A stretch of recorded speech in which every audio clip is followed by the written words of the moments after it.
The Cambridge history of the First World War is the first attempt to provide a fully global coverage of the conflict. It moves from an understanding of time and space in Volume 1.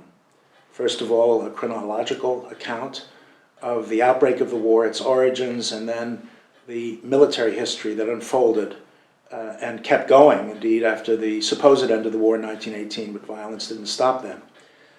In terms of space, we cover the major fronts and also cover the imperial mobilization that brought the whole world into the conflict.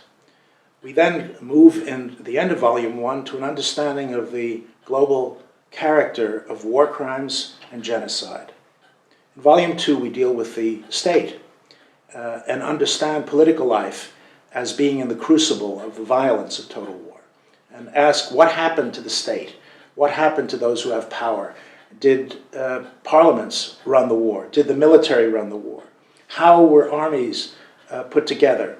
To what extent was drafting the peace a matter of chaos rather than order?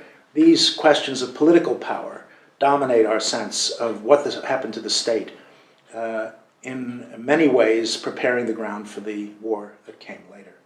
The third volume of the Cambridge history is a history of civil society, understood as the families, the labor forces, the populations that were under the stress of total war. We enter into the role of women in the war, in factories to be sure, but not only there, because the front was at home when air power was able to deliver bombardment to populations that were without any significant defense.